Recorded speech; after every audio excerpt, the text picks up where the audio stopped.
রব্বি হাবলি মিনাস সালিহিন।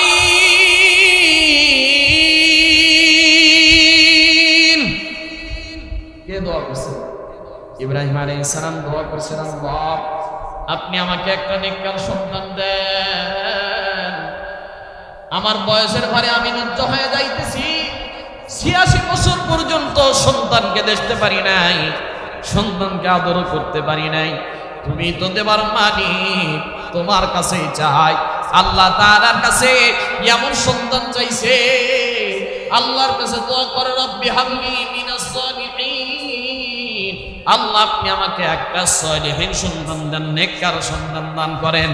আল্লাহ বলে, ইব্রাহিম রে আমি তোমার এত পরীক্ষা করছি, এত পরীক্ষা করছি, সবগুলো পরীক্ষাতে তুমি পাস করেছো, তোমার তো তবু তারপর তুমি নিরাশ হয়ে যাও নাই।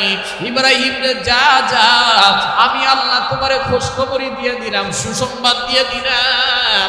ফাবাশশারনাহু বিগুলামিন হালিম।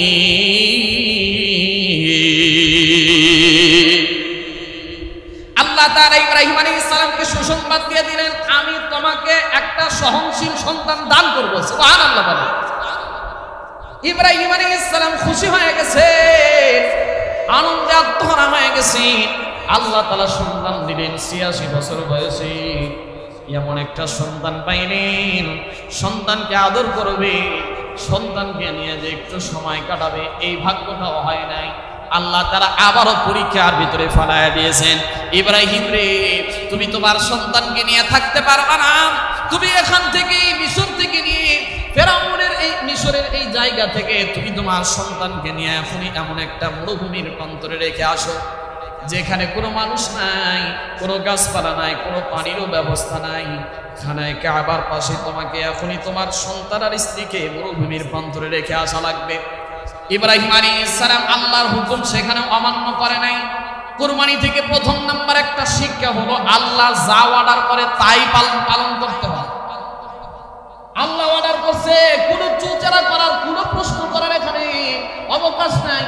আল্লাহর হুকুম, সন্তান আর হযরতে হাজারা আলাইহিস সালামকে নিয়ে চলে গেলেন মরুভূমির প্রান্তরে, খানায় কাবার পাশে যায় রেখে আসলেন। তখনও পর্যন্ত মক্কাতুল মুকাররমায় খানায় কাবার মেরামত কাজ হয় নাই। খানায় কাবাতে এখানে মানুষ নাই, জনমানবহীন প্রান্তর। ইব্রাহিম আলাইহিস সালাম নিজের স্ত্রী সন্তানকে নিয়ে যায়, হযরতে হাজারাকে শুধুমাত্র কয়েকটা খেজুর আর পানি দিয়ে আসছে পোতলার ভিতর করে। হাজারা ডেকে বলে, প্রাণের স্বামী আমার, আমাকে এই মরুভূমির প্রান্তরে রেখে যাচ্ছে আপনার স্ত্রী সারার কথাতে নাকি আপনার রব আল্লাহর কথাতে রেখে যাচ্ছে? মনোযোগ দিয়ে কথাগুলো শুনবেন ভাইয়েরা আমার। শুধু কুরবানি তো করি, আমরা মনে করি কুরবানি করা মনে হয় সহজ, কিন্তু কেমনে আমরা এই কুরবানি পেয়েছি, কি জন্য এত ত্যাগ, কি জন্য এত কষ্ট, কত ত্যাগের বিনিময়ে কুরবানি পাইছি, একটাবার জানার দরকার। হযরত ইব্রাহিম আলাইহিস সালাম নিজের কলিজার টুকরা সন্তান ছোট্ট ইসমাঈল এবং নিজের প্রিয়তমা স্ত্রী হাজারাকে সাথে করে নিয়ে রওনা দিলেন। যখন রেখে আসতেছেন, হাজারা যখন এই কথা বলছেন, হাজারার দিকে না তাকায়া ইব্রাহিম আলাইহিস সালাম শুধুমাত্র আসমানের দিকে আঙ্গুলটা তুলে ডাক দিয়ে বলছেন, বুঝা দেয় হাজারা রে, আমি সারার কথাতে রেখে যাচ্ছি না, আমার নিজের কথাতেও রেখে যাচ্ছি না, আমি আসমানের মালিকের ওয়ার্ডারে তোমাকে এই জায়গায় রেখে যাচ্ছি। ইব্রাহিম আলাইহিস সালাম যখন রেখে যাচ্ছে, তখন একটা দোয়া করছেন, রব্বি ইন্নী আসকানতু মিন যুররিয়াতি গায়রা বিওয়াদিন জি যারইন ইনদা বাইতিকাল মুহাররাম। আয় আল্লাহ, আমি এখানে মরুভূমির ভিতরে এই জনমানবহীন প্রান্তরে এই বাইতুল্লাহর কাছে আমার সন্তান স্ত্রী আর হাজারাকে রেখে যাচ্ছি এবং সন্তানকে রেখে যাচ্ছি। আল্লাহ নিকিমাস সালাতা ফাজআল আফইদাতাম মিনান নাসি তাহবি ইলাইহিম। এই জায়গাটাকে মানুষের জন্য, আপনি জনমানবহীন জায়গাটাকে মানুষের জন্য বসবাসের উপযোগী করে দেন। ওয়ারযুকহুম মিনাস সামারাত, এবং এই জায়গাকে ফল ফলা দিয়ে আপনি ভরায় দেন। ইব্রাহিম আলাইহিস সালামের দোয়ার বদৌলতে আল্লাহ তাআলা মক্কাতুল মুকাররমাকে পৃথিবীর ভিতরে সবচেয়ে বেশি ফল উৎপন্নের জায়গা বানায় দিছি। সবচেয়ে বেশি মক্কা মদিনায় যত ফল উৎপন্ন হয়, পৃথিবীর যদি সব জায়গায় যদি ফল উৎপন্ন বন্ধ হয়ে যায়, ইব্রাহিম আলাইহিস সালামের দোয়ার বদৌলতে মক্কা আর সৌদি আরবের ফল দিয়ে আল্লাহ তাআলা পুরো পৃথিবীবাসীকে যথেষ্ট করে দিলেন। সুবহানাল্লাহ। ওই জায়গাটাকে মানুষের বসবাসের উপযোগী করে দিল। বড় লম্বা ইতিহাস। হযরত হাজার আলাইহিস সালাম সেই সময় সন্তানকে খেজুর খাওয়ায়, পানি খাওয়ায়, পানিও শেষ, খেজুরও শেষ। আস্তে আস্তে নিজের বুকের দুধ শুকিয়ে যাচ্ছে। হাজার আলাইহিস সালাম ৮৬ বছর বয়স, সন্তান পেয়েছেন। শেষ বয়সে সন্তান পাইলে তার প্রতি দরদ কম থাকে না বেশি থাকে? সবাই বলেন কম না বেশি? বেশি থাকে। সন্তানকে বাঁচানোর আকুতিতে একবার দৌড়ায় সাফার দিকে, একবার দৌড়ায় মারওয়ার দিকে, একবার সাফা পাহাড়ে যায় আর একবার মারওয়া পাহাড়ে যায়। যায়া তালাশ করে কোথায় পানি পাওয়া যাবে, একটু পানি নিয়ে এসে তাকে একটু খাওয়াবে, নিজে খাবে, দুধ যেন আসে, সন্তানকে যেন বাঁচাইতে পারে। কথা কি বোঝা যাচ্ছে? মনোযোগ আছে? কিন্তু সাফা পাহাড়ের দিকে যখন চলে যায়, সেখানে যে মনে হয় যে মারওয়া পাহাড়ের উপরে যেন পানি দেখা যায়। মরুভূমির প্রান্তরে পানিগুলো চিকচিক করে, পানিগুলো চিকচিক করে, মনে হয় পানির ফোয়ারা জারি হয়ে গেছে। হাজার আলাইহিস সালাম একবার দৌড় দেয় সাফার দিকে, আর একবার দৌড় দেয় মারওয়ার দিকে। লম্বা ইতিহাস। ৭ বার দৌড়ানোর পরে এই তওয়াফটা, এই সফরটা, এই দৌড়টাকে আল্লাহ তাআলা এত পছন্দ করেছে, কিয়ামত পর্যন্ত যতগুলো হাজী যাবে প্রত্যেকটা হাজীদের জন্য আল্লাহ তাআলা সাফা মারওয়ায় সাই করাকে ওয়াজিব করে দিয়েছে। ওই স্মৃতিচারণ, ওই স্মৃতিটাকে ধরে রাখার জন্য আল্লাহ তাআলা কিয়ামত পর্যন্ত হজের ইতিহাস সেই ইব্রাহিম আলাইহিস সালাম থেকে শুরু হয়েছে। ওই স্মৃতিকে ধরে রাখার জন্য আল্লাহ তাআলা কিয়ামত পর্যন্ত ইতিহাস হাজীদের ভিতরে আল্লাহ তাআলা জারি করে দিয়েছেন। সুবহানাল্লাহ। লম্বা ইতিহাস। পায়ের ফোয়ারার থেকে যখন দেখলেন কোথাও পানি পাওয়া যায় না, গায়েবী থেকে আওয়াজ পাচ্ছেন, হাজারা রে তুমি কেন এত কষ্ট নিতেছো, পেরেশানি হইতেছো? যাও যাইয়া দেখো তোমার সন্তানের পায়ের নিচ থেকে আল্লাহ তাআলা পানির ফোয়ারা জমজমকে চালু করে দিয়েছে। পানির ফোয়ারা যখন দেখলেন, হযরত হাজারা আলাইহিস সালাম চতুর্পাশে একটু পানি বালি দিয়ে, পাথর দিয়ে বাঁধ দিলেন। পানিকে বললেন জম জম, মানে থেমে যাও। কিতাবের ভিতরে আসছে সেই সময়, যদি এই সাইড থেকে একটু কথা বলতে বলি, একটু আমরা একটু দূরে সরে যাই। সেই সময়ে যদি হযরত হাজার আলাইহিস সালাম এই পানিগুলোকে বন্ধ না করতো, আল্লাহ তাআলা জমজমের পানি দিয়ে পুরো পৃথিবীকে প্লাবিত করে দিত। হযরত ইসমাঈল আলাইহিস সালাম আস্তে আস্তে বড় হচ্ছে। আল্লাহ তাআলা আবার ইব্রাহিমকে পরীক্ষা দেন। ইব্রাহিম আলাইহিস সালামকে স্বপ্ন যুগে দেখাইতেছে, ইব্রাহিম তুমি কুরবানি করো আল্লাহর রাস্তায়।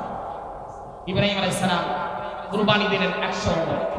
পরের দিন আবারও স্বপ্ন দেখেন। আমাদের স্বপ্ন আর নবীদের স্বপ্নের ভিতরে বহু ডিফারেন্স। হযরত ইব্রাহিম আলাইহিস সালাম ছিলেন নবী, নবীদের স্বপ্ন হলো ওয়াহী। নবীদের স্বপ্ন কি বলেন? নবীদের স্বপ্ন হলো ওয়াহী। ইব্রাহিম আলাইহিস সালাম কাল বিলম্ব না করে আবারও পরের দিন 100 উট কুরবানি দিলেন। আবারও স্বপ্ন দেখেন, আবারও 100 উট কুরবানি দেওয়ার পরে 10 তারিখে হযরত ইব্রাহিম আলাইহিস সালাম জিলহজ মাসের 10 তারিখে স্বপ্ন দেখলেন, ইব্রাহিম তুমি তোমার পৃথিবীতে সবচাইতে তোমার কাছে যে পছন্দনীয় জিনিস, ওই জিনিসটাকে আল্লাহর রাস্তায় কুরবানি দিও। ইব্রাহিম আলাইহিস সালামের বুঝতে আর বাকি রইল না যে আল্লাহ তাআলা আবার আমাকে বড় একটা পরীক্ষার ভিতরে ফেলাইতেছে। ইব্রাহিম আলাইহিস সালাম রওনা দিলেন আবারও সেই মক্কাতুল মুকাররমার দিকে। সন্তানকে রেখে গেছে। ইতিহাসের ভিতরে আসছে, কিতাবের ভিতরে আসছে, তাফসীরে কুরতুবীর ভিতরে পাওয়া যায় সেই সময়ে 13 বছর বয়স। তাফসীর ইবনে কাসিরের ভিতরে আসছে সন্তানটা চলাচলের উপযুক্ত, বাবার সাথে হাত ধরে খেলাধুলা করতে পারে এমন বয়স হয়ে গিয়েছে। এর ভিতরে মাত্র একবার শুধু বাবাকে দেখেছে, আর দেখে নাই, বাবার আদরও পায় নাই। হযরত হাজার আলাইহিস সালাম ইব্রাহিম আলাইহিস সালামের একটা জুব্বা মোবারককে ঘরের সাথে লুকায় রাখছে। প্রতিদিন বাবার জুব্বা দেখে, বাবার চেহারাটাকে দেখে, আর ইসমাঈল শুধু বাবার স্মৃতিচারণ করে, বাবার দিকে তাকায় তাকায় থাকে, কখন আসবে বাবা।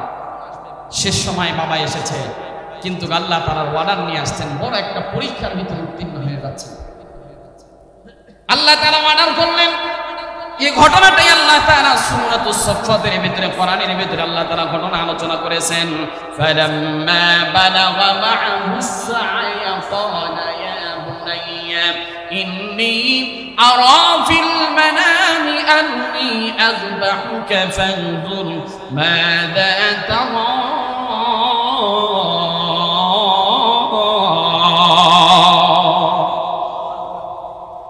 হযরত ইব্রাহিম আলাইহিস সালাম চলে আসলেন, এসে হাজারাকে বলে তোমার সন্তানকে সাজায় দাও। সাজায় দিয়েছেন সন্তানকে। বড় লম্বা ইতিহাস। হযরত ইসমাঈলকে নিয়ে রওনা হবেন। যেই সময়টা ইসমাঈল আলাইহিস সালাম বাবার সাথে চলাচল করতে পারে, ফালাম্মা বালাগা মা'হুস সা'য়া, উপযুক্ত হয়ে গেছে, চলাচলের উপযুক্ত, বুঝতেও পারে। কোন কোন কিতাবে 13 বছর বয়স, সবকিছু বুঝে ইব্রাহিম আলাইহিস সালামকে নিয়ে যাচ্ছে মিনার প্রান্তরে। রশি ছুরিগুলো নিয়ে যায়।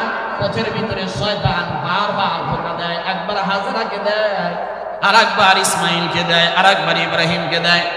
হাজারাকে ডাক দিয়ে বলে, হাজারা রে, এত বছর বয়সে, শেষ বয়সে তুমি একটা সন্তান পাইলা, সেই সন্তানটাকেও তো কুরবানি দিয়ে দিবে, তুমি কেন তার সাথে পাঠায়া দিলা?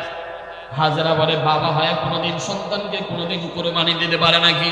বলে, হ্যাঁ, আল্লাহ অর্ডার করেছে, ইব্রাহিম তো কুরবানি দিয়েই দিবে। হাজারাও তো নবীর স্ত্রী। হাজারা দেখে বলে, আল্লাহ যদি অর্ডার করে থাকে, শেষ বয়সে আমারে আল্লাহ সন্তান দিয়েছে, আমার কোনো চিন্তা নাই, আবার কোনো পেরেশানি নাই, শয়তানকে দূর হয়ে যা। আল্লাহ কুরবানি করার জন্য যখনই প্রস্তুত হয়ে গেছে, আল্লাহ তাআলা জিবরাইলকে ডেকে ডেকে বলে, জিবরাইল যা রে, তাড়াতাড়ি করে যা, জান্নাত থেকে একটা দুম্বা নিয়ে যা। আর আল্লাহু আকবার, আল্লাহু আকবার বলতে বলতে যাবে, জোরে আওয়াজে বলতে বলতে যাবে।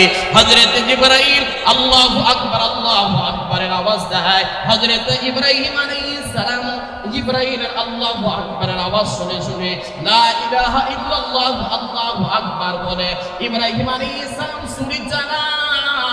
ইসমাঈল আলাইহিস সালামকে হযরত জিবরাইল শোনায়া দিয়া ওই জায়গাতে একটা জান্নাত থেকে দুম্বাটা ছুরির নিচে দিয়া বলছে, যখন কুরবানিটা শেষ হয়ে গেছে, ইসমাঈলকে তার নিচে চোখটা খুলে ইসমাঈল আলাইহিস সালাম আল্লাহর শুকরিয়া আদায় করে বলে, ওয়ালিল্লাহিল হামদ, আল্লাহর শুকরিয়া আদায় করেছে।